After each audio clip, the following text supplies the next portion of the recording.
When Abram was 99 years old, the Lord appeared to Abram and said to him, I am God Almighty.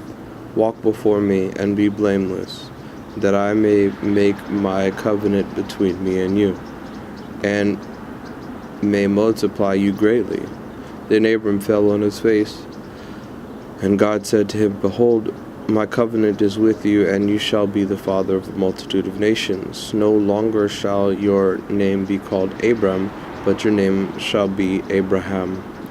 For I have made you the father of a multitude of nations. I will make you exceedingly fruitful, and I will make you into nations and kings.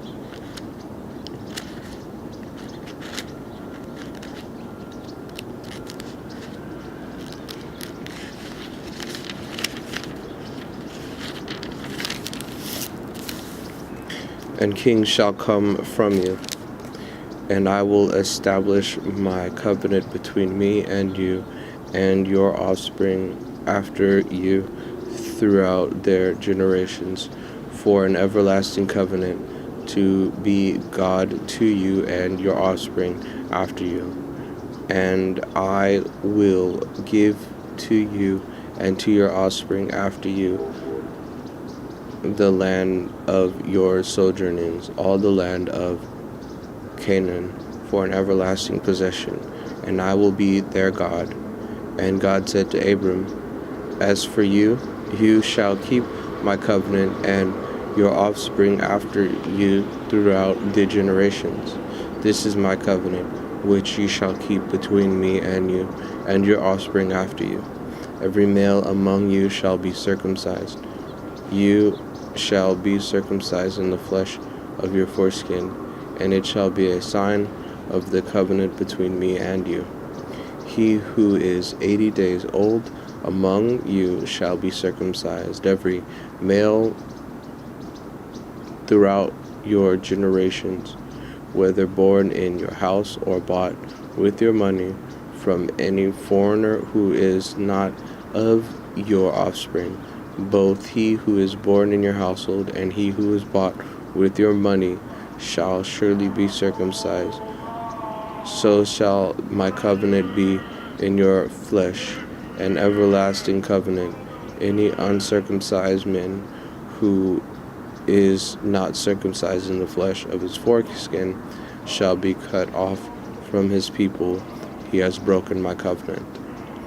And God said to Abram, As for Sarai, your wife, you shall not call her name Sarai, but Sarah shall be her name.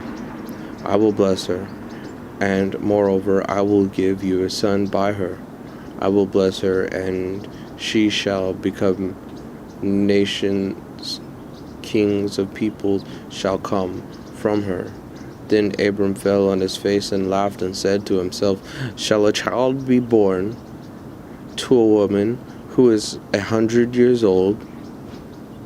Shall Sarah, who is 90 years old, bear a child? And Abram said to God, Oh, that Ishmael might live before you. God said, No, but Sarah, your wife, shall bear you a son, and you shall call his name Isaac.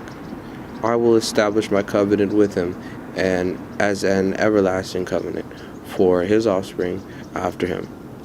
As for Ishmael, I have heard you. Behold, I have blessed him, and will make him fruitful and multiply him greatly. He shall father 12 princes, and I will make him into a great nation. But I will establish my covenant with Isaac, whom Sarah shall bear to you at this time next year.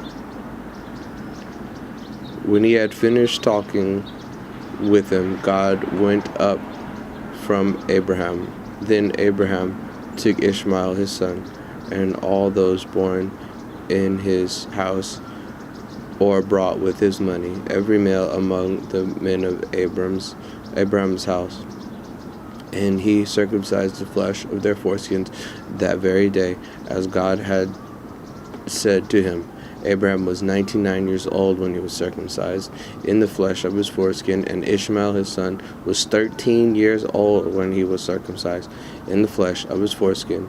That very day Abraham and his son Ishmael were circumcised, and all the men of his house, those born in the house and those bought with money from a foreigner were circumcised with him.